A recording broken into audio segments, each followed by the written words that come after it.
Bismillahirrahmanirrahim. Assalamu alaikum and good day, ladies and gentlemen.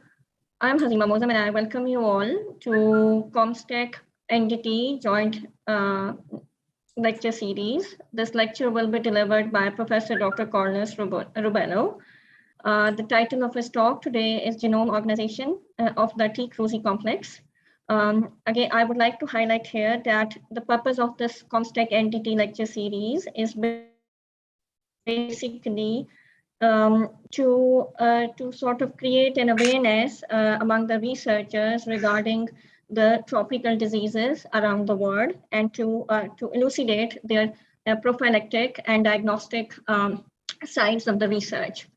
With this, I would like to introduce our guest speaker for today. Professor Dr. Carlos Rubello is a professor of biochemistry at Faculty of Medicine, Universidad de la República Uruguay. He is also the principal investigator at the Institute Pasteur de Montevideo. His research is focused on the study of the biology of T. cruzi and its interaction with the hosts, using molecular biology, genomic approaches to better understand the parasitic lifestyle and the infection and identify new targets for diagnosis, prophylactic, and therapeutic interventions.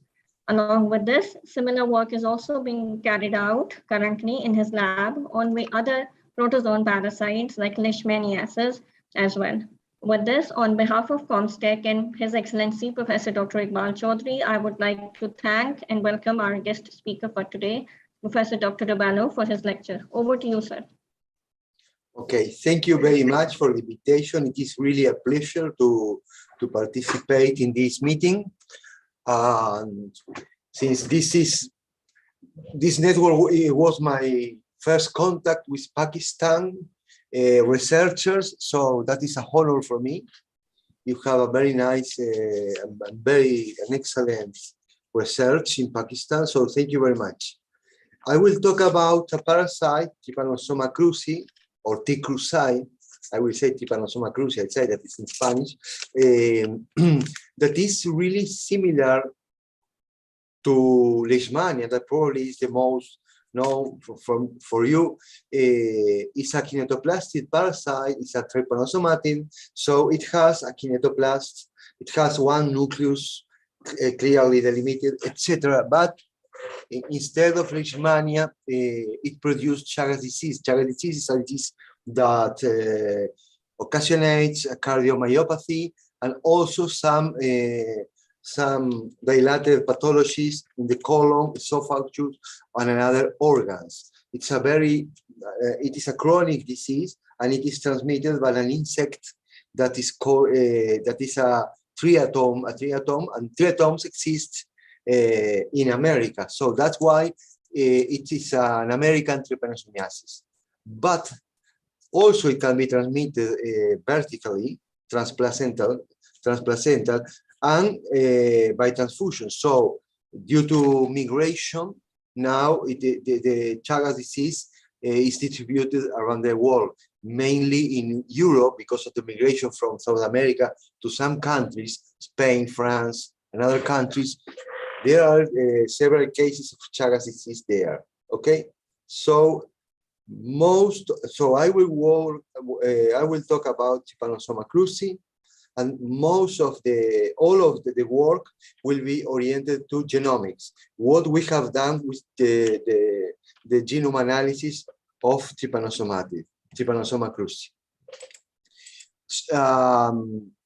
I will talk about this first point: if T. cruzi constitutes a unique species, to the architecture of its nuclear genome, and how can we use the information from the genome to study the mode of action, resistant mode of drugs. Okay, so these 3 points will be developed in this talk. All of the work has, or most of the work I will show, has been done using short-read sequencing. This is an Illumina technology for high-throughput sequencing. And these two technologies, PacBio and Nanopore, that sequence long reads. Okay, so until the emergence of this next generation sequencing, the methods of sequencing, the method for sequencing DNA and for solve genomes was the Sanger method. That is an excellent method, but you cannot make high throughput, and you can sequence up to 1 kb of nucleotides per time. So it was very difficult. For example, the human genome took 13 years with hundreds of laboratories to know it in 2000, whereas today in 1 week you can have with this method the genome of a human. Okay, so that was a revolution, and of course the revolution expanded through different organisms, from humans to bacteria, passing for Leishmania, T. cruzi, etc. So we sequenced several strains of T. cruzi, and now we have some conclusions. This is usually, I know that several people work in Leishmania in Pakistan, and usually you can divide Leishmania in species, complexes, subgenera, and genus. So you have here, for example, the complex brasiliensis, the complex guyanensis, the complex Leishmania major, the complex Leishmania donovani, etc. So it is very well ordered, and you have this. You can divide also Leishmania in Sauroleishmania, Leishmania, and Viania. That is a really good. I mean, it is very well organized, the classification of Leishmania. But when we go to T. cruzi, we have hypotheses, theories, but we cannot say if it is a unique species, T. cruzi, or if it's a complex of species. Because of the title of my talk, probably you can see now, can know now that we consider that T. cruzi is a complex of species. This is one of the theories that from an ancestor there is a parental 1 and a parental 2, and one progeny F1, hybrid trypanosomes, and different kind of groups named DTUs. I will talk about this later. Okay, so as you can see, it's really complicated, a really complicated map about T. cruzi. This is another classification where that is the accepted one now, that T. cruzi is composed of discrete type units, DTUs.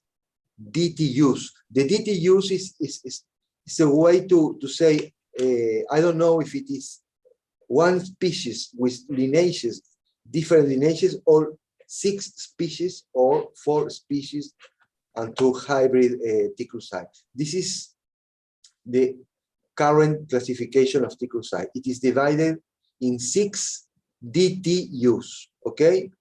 DTU 1, 2, 3, and 4 are non-hybrid T. cruzi, and 5 and 6 are heterozygous and hybrids, okay?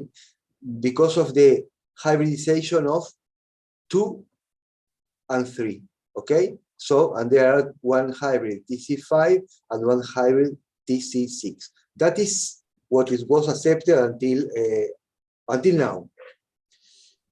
What we had done was sequenced several genomes and analyzed in detail the maxi circle of T. cruzi.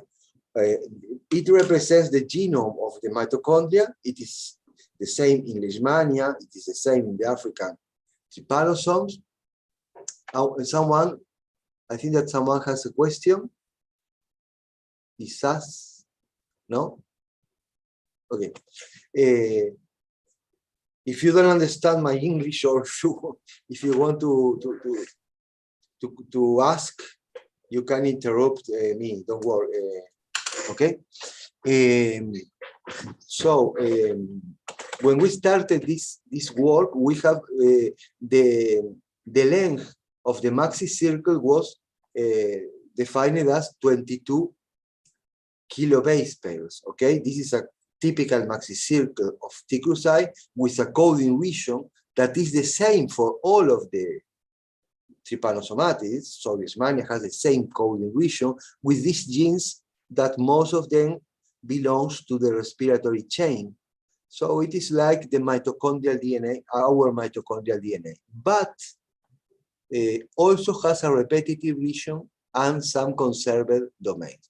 This is the structure, this was the structure of maxi circles, and the length was 22 kilobases. Okay, when we sequence our strains, we have found in this map this density indicates that there is a repeat. This is a sequence of the maxi circle that we have done, and we have found here a repetition. Density means that there are tandem of repeats because it's a comparison between the genome of one strain against itself, okay? And there was another repeat inside the maxi circle. All of them, the length of all of them was 25 kb. So by long read sequencing, we could see that really the maxi circle is longer than 22 kilobases. In fact, this is a structure that we have defined for the maxi circle of Trypanosoma cruzi that is composed by the no coding region, a short repeat, and a very long repeat. And this is true for all the DTUs, okay? 1, 2, 3, all have the coding region, the short repeat, the long repeat, and an 80 rich region here. So this was one finding thanks to the long read sequencing. This is the same. This is DTU 1, 2, 3, 4, 5, and 6. And here you can see the coding region, the short repeat, and the long repeat. What I am showing here is the GC, or in pink or red, and in blue or violet, the AT content. As you can see, the AT content, for example, let's see the AT content, it's common to all of them in the coding region, changes in the short and long repeats, yes? And this is the same for all of the parasites, of the Trypanosoma cruzi parasite. Also, there are some differences inside the coding region. I will not talk about in detail of this. And this is the long repeat. In the long repeat, what we could find was this sequence that is palindromic, and this sequence is conserved along all of the DTUs. So what we can say is that this is a common organization of the maxi circle of T. cruzi. Also, we saw that in Leishmania and T. brucei, they have the same organization. Yes. And after that, what we have done was clustering of all of the sequences of maxi circles, and the clustering of maxi circles show that they can be clustered in 3 groups, A, B, and C, meaning that T. cruzi have 3 types of maxi circles, A, B, and C. Only 3 types. Those types, that result means that probably the origin, there are at least 3 groups at the origin of T. cruzi. So this result gives clues about the origin of T. cruzi. So probably there are 3 at least ancestors from T. cruzi. This is a map showing this is a mitochondrial a phylogenetic tree from mitochondrial sequences, where you can see here those who has the maxi circle A, the maxi circle B, and the maxi circle C. Yes, this is TC1. Here is TC3 and TC4. and here is TC2. These are the names of DTUs. So since we saw that there was not enough information to make phylogenetic inferences from the trees, what we have done was to take nuclear genes and make the same phylogenetic analysis. Here we have used 85 genes for each strain, and you can clearly see that instead of 3, there are 4 groups of T. cruzi: A, B, C, and D. These 4 groups of T. cruzi have particular maxicircles. The clade A has the maxicircle A, the clade B, the maxicircle B, the clade C, the maxicircle C, but the clade D has the maxicircle B. And hybrid trypanosomes, this is one hybrid Trypanosoma cruzi, this is 6, this is another one. All of them, and this is TC5 that is also hybrid, have the maxicircle C. When we use more than 1,000 nuclear genes, we have the same results. T. cruzi is composed of 4 lineages, 4 clades, clearly separated. So we proposed a new classification. Instead of this classification, where, for example, TC4 could not be located in the organization evolutionary story of T. cruzi, we have found that the Trypanosoma cruzi complex, because we can clearly say that this is not a unique species. The Trypanosoma cruzi complex is composed of group 1 and group 2. Group 1 composed by A, B, and D clades, and group 2 composed of clade C.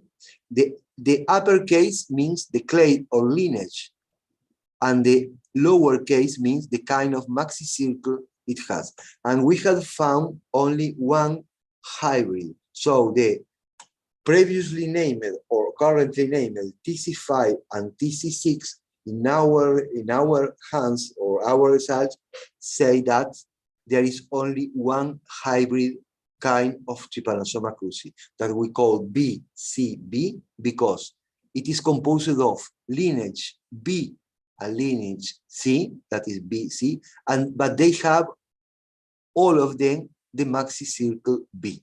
So this is a new classification that we think that it can be important in concerning a study of new drugs.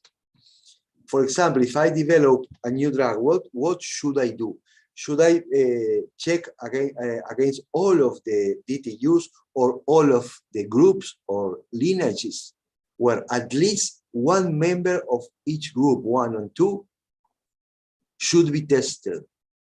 Ideally, lineage A, that is more separated than the rest, and lineage C. Or you can also use lineage A and C, A and the hybrid that has the genotypes B and C. And this also should be applied to studies in diagnostic or vaccines, for example. So this is one example of how we can use genome studies for future drug development or diagnostic development or vaccines. Okay, that is the first part that I wanted to show you. The second one was the architecture of the nuclear genome of T. cruzi. When we started with this work, the genome, the last genome that was published was from 2005, and it was done by a very big consortium of about 50 authors because of the difficulty to make genomics by the Sanger method. What we have done was, as I told you, use PacBio and Nanopore, this technology for long-read sequencing, complemented with Illumina, and sequenced all of the lineage that we defined. We have defined, okay? So we have this, all of these are the name of strains. DM28C is one strain of T. cruzi, or one isolate. TCC is another one. I will show some results with DM28C and TCC that correspond to lineage A and the hybrid. This is DM28C is A, and this is TCC belongs to this hybrid lineage. Okay, we sequenced several of these genomes, and the first point is that we could expand or know the real length of the genome. This schematic view, what is showing is, this is our genome, the genome that we have sequenced, and this is the old genome. So we can uncollapse some regions because, for example, here there were repeats of that cannot be solved by short-read sequencing. So in the old genome, this region shorter, and now we have found that there is a tandem of genes. Yes, these red lines means homology. There are a tandem of genes, yes, in this region. So you can now know the real length of the genome. This is another of our sequences. This represents part of a chromosome of T. cruzi, where this region was expanded thanks to long read sequencing. Why? Because the reads are 10,000 lengths or 20,000 lengths, and you can pass through the region. So I can sequence in one read. I can have all these sequence, and I can say, okay, there is not only one copy of this gene, but 10 copies of the gene, 20 copies of the gene, etc. So that is why we could uncollapse repetitive regions, improve the resolution, find telomers, centromeres, improve the genome annotation, and know the repetitive sequences. The problem of T. cruzi is that, well, not a problem, it's a feature of T. cruzi, is that half of it, 50% of its genome is composed of repetitive sequences. That's why the genome was not so good before the long read sequencing. Okay, these are the same schematic views, and here what I show is that we can also separate haplotypes. So these are part of two homologous chromosomes. So another advantage of the sequencing is the separation of haplotypes. We generated, although our results are all in the Tritrips database, and you can find them, our strains and our sequences can be found in the Tritrip, that for people who does not work in genomics. It's a EUPASDB is a bank where all of the genomes of these parasites are deposited. So you can go there and you have a lot of tools there. It is very useful to work there. You can blast, find similar sequences, etc. But we generated our own page also, that is here, bioinformatics. Bioinformática, well, this is, and Matías Rodríguez in particular, Fernando Álvarez, and Luisa Bernal were who did this page. So here you can clear all and select, for example, the conserved proteins and the hypothetical conserved proteins only, or non-coding RNAs, or some specific genes. Why these genes? And here a parenthesis. Among the repetitive regions of T. cruzi, some of them are multi-gene families. In particular, this MASP is a family of proteins. There are more than 500 genes of MASP. These mucin-like proteins are another family that there are more than 500 in all of the strains of T. cruzi, and the transialidase is another protein that another kind of protein that there are more than 500 genes for them. We call them the surface multi-gene families because MASP, mucins, and transialidases are surface proteins. That means that they are anchored, GPI anchored in the surface of the parasite, and like T. cruzi that has VSG along all the surface of the parasites, the Trypanosoma cruzi has on its surface MASP, mucins, and transialidases. Okay, and here are represented in blue sky, and orange. Okay, so we generated this color code, and the classical genes are in green. So just remember that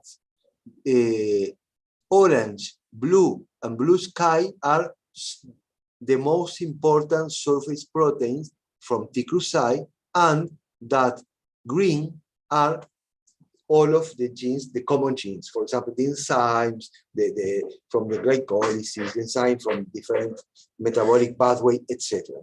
Okay? Transcription factor, ribosomal proteins, etc. All of them are what we call conserved and hypothetical genes. And this is the representation of one chromosome.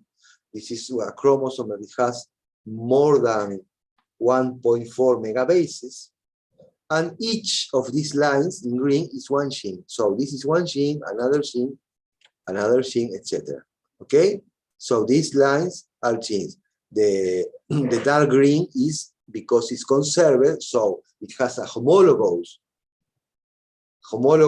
in the rest of eukaryotes, or in most of the eukaryotes. For example, a classical enzyme, exokinase, for example, will be in green, in dark green, whereas hypothetical conserved is of unknown function, but is present in Leishmania, for example. And you have this. And here, this blue is a MASP gene, and this blue sky is a mucin, and this orange is transialidase. Okay?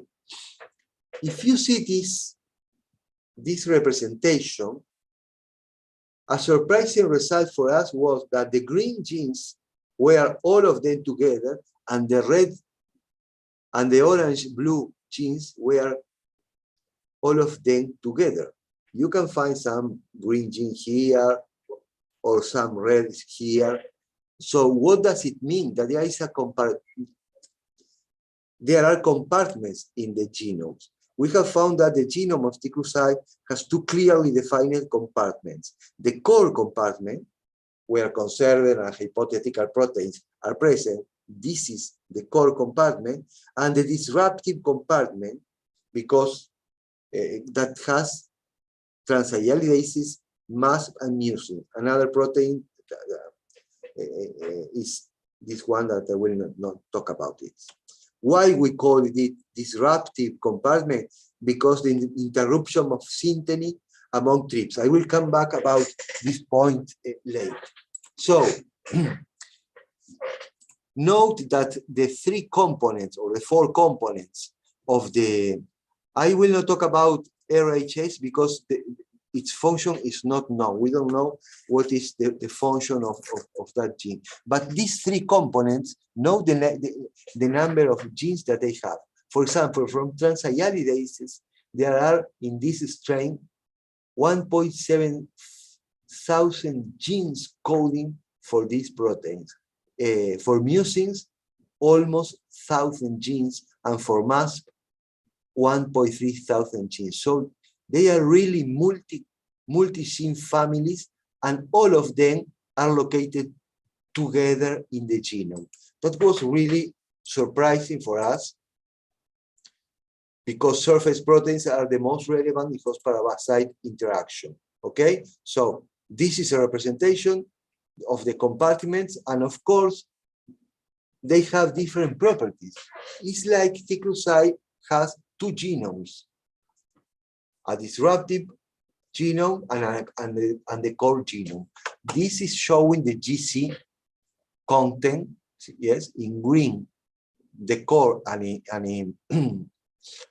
in pink, the disruptive compartment, and they are very different. And you can see here also how change the GC content. Here we are representing the GC content, so we can see here the difference.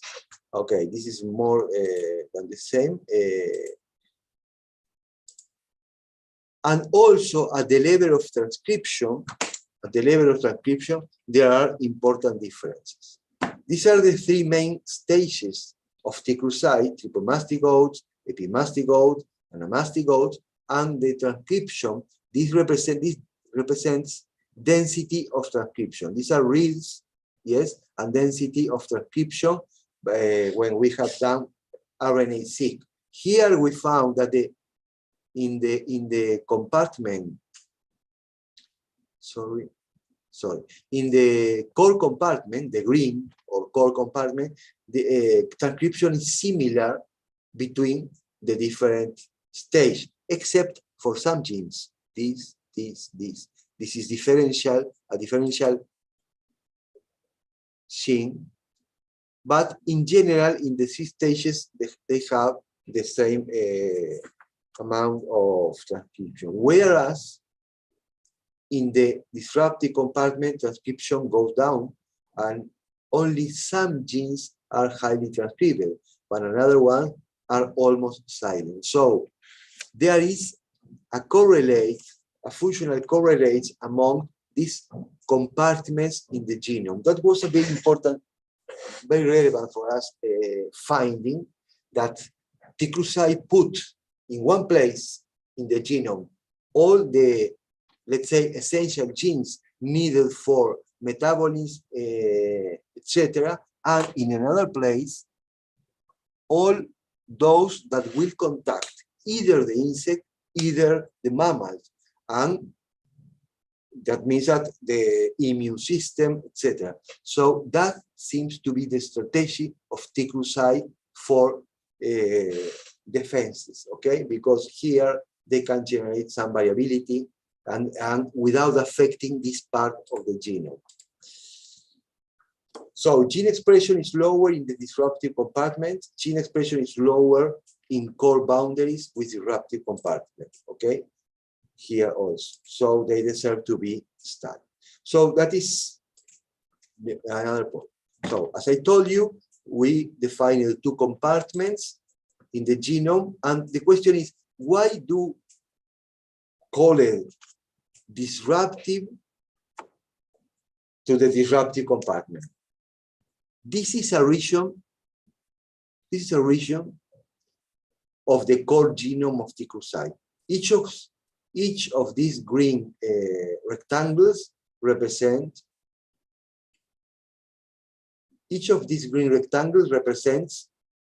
genes. This is one gene, another gene, another gene.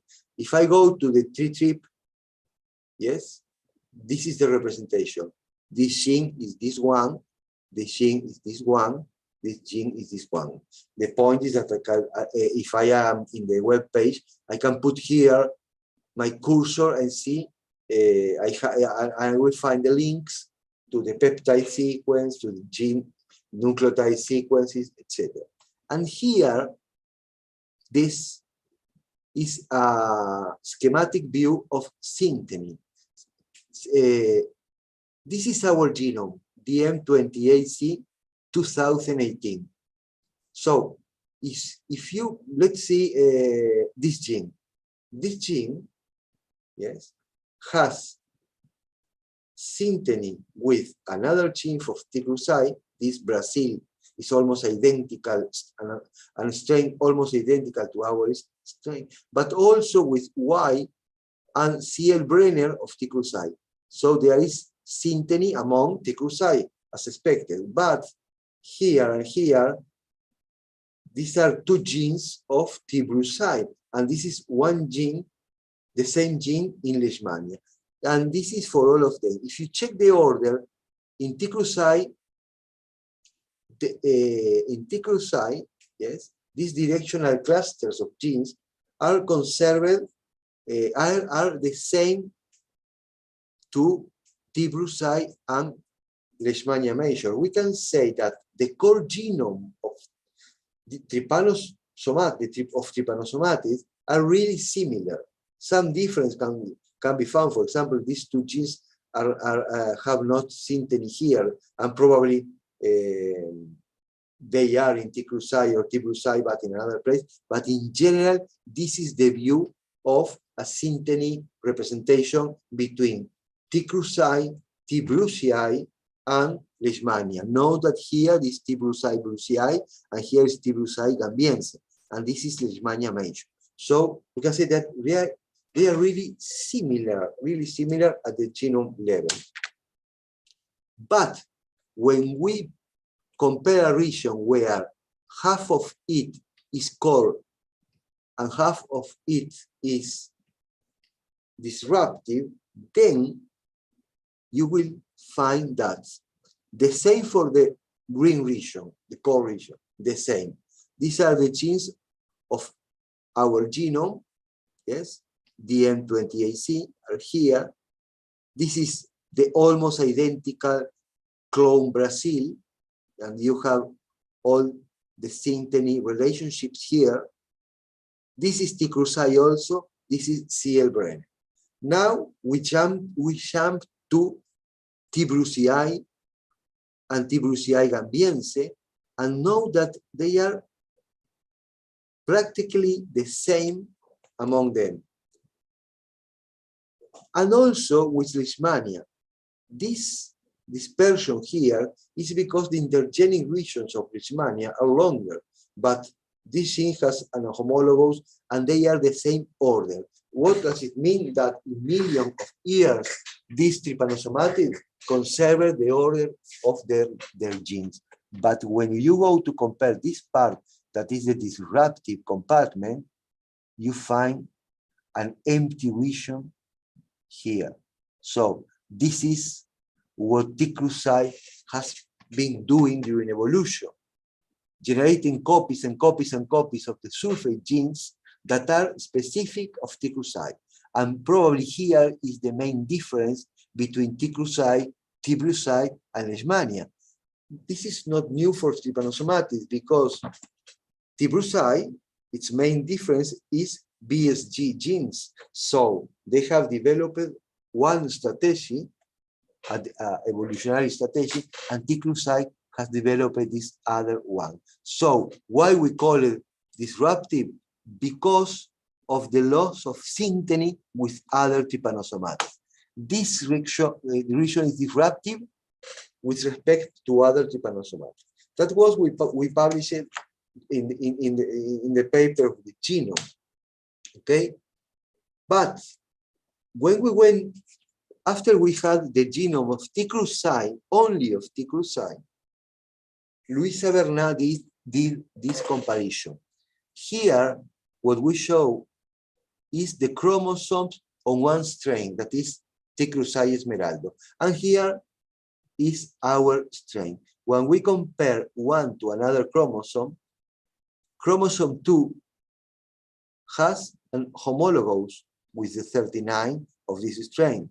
This 4 has an homologous with the number 40, etc. But there are some chromosomes, this one, that we could not find homologous. It's a comparison by sequencing, by homology of sequence. The same with chromosome 3, the same with chromosome 5. When we analyze another T. cruzi strain bag, the same. Number 1, number 3, number 5 do not have homologous.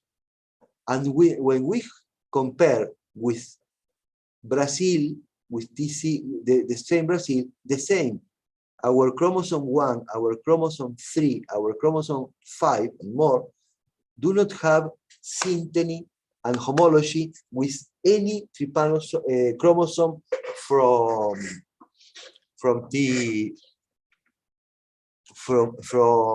the other strain. And as we expected, why they don't have homologous? Because chromosome 1 is almost entirely disruptive. Chromosome 3 is almost entirely disruptive. This means red-blue. And chromosome 5 is almost entirely disruptive. So when we compare inside the T-cruzi complex two strains that are almost identical, they have a very big difference in their disruptive chromosomes. Yes? And on the other hand, chromosome 2, that has high homology with chromosome 1 from strain Brazil, is green. That means it's core genome, and core genome. Okay? So, the impressive result here is just a better view of comparison between Brazil and our strain in the first 4 chromosomes. Our chromosome 2 is almost identical to this one. This 4 is almost identical to the number 2, let's say, from Brazil. But here, in the number 1 and the number 3, that they are disruptive, we cannot find homology. So the impressive result was that the disruptive compartment presents large variation even intra-Trypanosoma cruzi complex. That means that from an evolutionary point of view, this is a modern I don't know if modern is the correct word, but it's a modern change in evolution. Probably they are continuously changing, and instead of change one gene at a time as Trypanosoma brucei, these regions are changing stochastically, and they could select a population. They could select a population that is that can make the infection better than another one when there is an immune response, for example. So that was the point. After that, we wanted to see if there were different levels of expression in the compartments. So here you have our chromosomes, yes, this is our chromosome 1, 2, 3. And what I am representing here is another point. These boxes are genes. Each of these rectangles correspond to a gene. Green,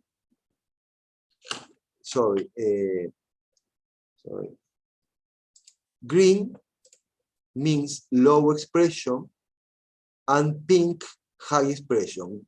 Gray is medium expression. So now I am moving to gene expression, RNA expression. So here you see that this chromosome, yes, has most of the genes of chromosome 1 are of low expression, and most of the genes of chromosome 2 are high expression. Chromosome 3, low expression, and chromosome 4, high expression. Okay? This is what we are representing here. And this is the stage epimastigote, and this is the stage tripomastigote. So, asterisks indicate genes that are differentially expressed. And note this, in this chromosome where most of the genes are of low expression, in tripomastigotes, these genes are upregulated in any case. So all of these asterisks means that they are more expressed in tripomastigotes, the infective stage of the parasite, than in epimastigotes. Whereas in this chromosome where most of the genes are of high expression, there are not so many differentially expressed genes. The same in the third one. Low expression but upregulated in tripomastigotes with respect to epimastigotes. in the fork, high expression, and no significant, no very high changes in the differential expression. As you can imagine, these ones represent the disruptive chromosome. So the disruptive chromosome, the disruptive compartment have low expression, but differential expression. So we can see that it's a compartment that is specialized in the infective stage of T. cruzi. And that happens always, always, always. So the organization of that genome has consequences as expected at the host pathogen interaction, host parasite interaction level, because they will overexpress genes related with the surface, okay? Whereas these represent the core genome. So there is a very different pattern of gene expression in the core.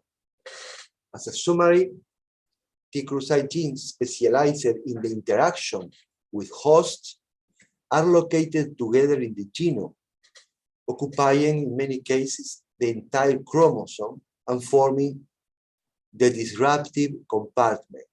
We call it disruptive because the synteny is interrupted, and not only between trypanosomatic, initial reason, but also between strains of T. cruzi, even from the same clade. That was impressive for us, because probably during one infection, they are changed. This variability is probably the main reason for the lack of correlation between lineage and clinical symptoms. When I talk about the lineages, A, B, C, and D, several work has been done trying to say, well, this can generate cardiomyopathy, this another can generate asymptomatic Chagas disease, etc. And it could not be found a correlation. And probably it's because the great genomic plasticity of T. cruzi. And finally, the core compartment behaves like a more normal genome and constitutes, in our opinion, a potential reservoir of new targets for drug development. Another point is that it is important that if someone develops a drug against leishmania that is very efficient, probably its target will be in the core compartment. So it is important to check if it will be present. It will be effective also in T. cruzi, for example. So that is the second point that I wanted to show you. And very briefly,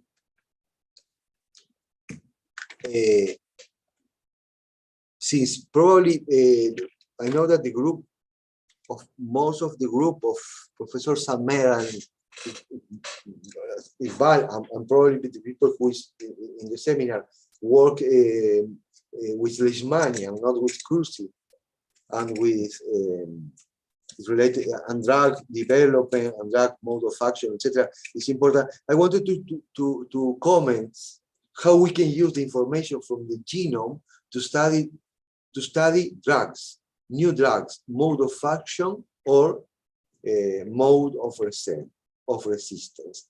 One point can be the induction of resistance. So we can induce resistance in vitro and later analyze the presence of mutation, change in gene expression, gene duplication, etc. And that could be one possibility. That is what we are doing now in a project with Professor Paul Denny and GSK. Yes, and is to produce mutants from the Chagas box developed by GSK, and to make genome and transcriptome analysis. This is a strategy. It is here we have the wild type parasite. We start to pressure them with the drug, in this case the compound number 11, and see if there are differences at the EC50 after several passages. After that, we make nanopore and Illumina. We'll show just the example of compound number 11, where the control is here. This is the control in, sorry, because the Spanish, this is growth, percent of growth. This is the control in blue. And these are two resistant clones that were selected here. So we could obtain resistant phenotype of T. cruzi against this compound, and we have done genome analysis. And we found a duplication in a very big region, and so we are analyzing the genes inside this region, because one of the things that the parasite did was to duplicate this region. That means that probably here there are some genes that contribute to resistance. And another analysis is SNP, because single nucleotide polymorphisms can change the targets, the proteins that are targets of the drugs can change, and in the sense of being functional of an enzyme, for example, but not sensitive to the drug that we are analyzing. So that's what we are doing in the context of a network, trying to find new drugs or new mechanisms of resistance. So genome analysis is very important, because we can compare, and in the case of people who work in Leishmania, the comparison between natural isolates that are naturally resistant with respect to reference strength, that could be important. But also induction of resistance in the lab is an important tool to know the mode of action, because usually we find the drug, but not the drug, the mode of action. Okay, that is one approach. And the second one that I will just refer very briefly is that we have determined the number of single copy genes that are more expressed in mammals. The pipeline is an bioinformatic pipeline to generate a list of single copy genes, selection of those that are expressed differentially in amastigotes or trypamastigotes. So these are the mammal stages in T. cruzi, and make CRISPR knockout experiments to determine if they are essential. If they are essential, then we can go back to people who work in chemistry, yes, and in medicinal chemistry, try to generate inhibitors. Okay, so this is the pipeline. We have our genome. We select a group of single copy genes in our genome, and go through the genome 2, that is from clade B, genome 3 from clade C, etc. Go to all of these genomes and generate a list of unique genes, of single copy genes. After that, we analyze which of them are more expressive, it is more intense red, in amastigotes and trypamastigotes. And of that, we select these genes to make a knockout by the method of CRISPR, and inducing by putting resistant genes, number 1 and 2, and we we can generate knockout and confirm if they are essential. So knockouts, what next? Knockout of annotated genes, design of inhibitors from predicted structures, and determine the potential relevance of hypothetical proteins, because there are several hypothetical proteins here. And here is where networking is important. We have found that there were 168 genes in this list. Half of them, about 80 genes are hypothetical. The other 80, we know the function. And of those, we cannot work with 80 genes. Of those, well, we start collaborations with different groups. So one group make one knockout, 5 knockouts, another 5 knockouts, etc. And we try to determine which ones are essential, and try to start to design inhibitors. And the same work can be done in Leishmania, for example, to make the same, because the pipeline was already okay. So sorry if it was so long, but that was the last. This work was done in our laboratory of host-pathogen interactions, Unidad de Biología Molecular. The work in the analysis of the genome, most of the work has been done by María Laura Chiribao, Gonzalo Grave, Matías Rodríguez, San Fernando Álvarez, Facultad de Ciencias, yes. And several work in transcription was done by Florencia Díaz, yes. Carlos Sanz has done the work in generation of resistant genes. Sebastián Pita, single copy gene. Some collaboration already in course, and this is our group. Muchas gracias. This is she's Luisa Bernard, that has done most of the genome analysis. Gonzalo Grave doing genome analysis also. Here is Maria Laura, CRISPR experiments. Carlos Sanz working in the resistance and genome analysis, and Florencia Diaz working in genome analysis, transcriptomics, and epigenetics. Carlos Pita has been working in the pipeline of single copy genes. So thank you very much. So thank you very much, Professor Rubello, for your very informative lecture. And I'm going to the chat box to see whether we have any questions. And I can see only one question, that how we can treat the trypomoniasis. Sorry, I will. Professor Rubello, there is a question that how we can treat the trypanosemiasis. How we can, sorry, how we can treat the infection due to trypanosoma. How we can detect? No, treat. The treatment, the medicine. Yeah. Sorry. Well, I do not talk about the disease because I wanted to show the results, but the treatment, there are two drugs that were found in the 70s. The names they are nitro-derived drugs, benznidazole and nifurtimox, that have several side effects. They are efficient during the acute phase of the disease, but it's not easy to find an acute case of the disease because sometimes the symptoms are mild.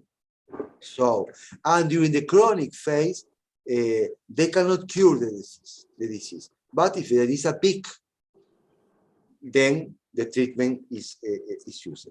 It is good, the treatment in pediatrics. So when after congenital child disease can be treated with this drug, but they have several side effects. So treatment is not efficient.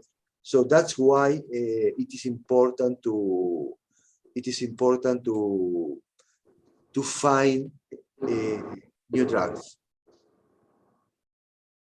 Okay, thank you, Professor Bello. People are much more interested in your presentation, in your slides, and that's what I responded them, that the slides are available. Your lecture is actually available on the YouTube of the COMSTECH site. So if they are interested, so they can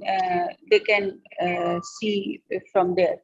So once again, thank you so much, Professor Bello, for your very kind and informative lecture. And I will share your email ID with the participants if you allow. So if they are more interested in any kind of knowledge or any kind of information, so they can contact you directly. Perfect. For me, it was a pleasure. Sorry if I went very fast. My message wanted to be that we are not so long. We must try to collaborate, to have more collaboration between groups working in medicinal chemistry and genomics, because people who work in molecular biology and genomics, that's my case, are always thinking how to contribute to the development of new drugs. And I don't know how to make new drugs, but biochemistry know about enzymes, and other people knows about chemistry. So that's why I wanted to show that we need to make more connections about this. And of course, that if some people is interested in working in this orientation in Leishmania, that could be fantastic. Try to have sequences of Leishmania and try to be the mode of resistance, etc.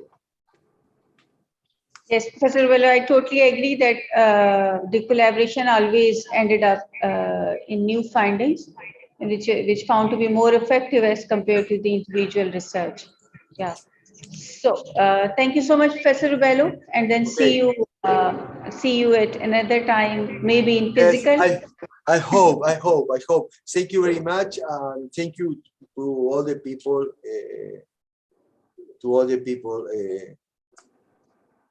That are in the talk. Okay. Yeah. Okay. Okay. See you. Bye. See you. Bye bye. Have a good day. And thank you for the comments. I try to read the comments. Thank you very much for the comment. Okay, my mail will be available. So someone asked, how can we collaborate? So you can write me and we can. Okay. Yeah. See you. Thank you. Bye bye. Thank you. Bye bye.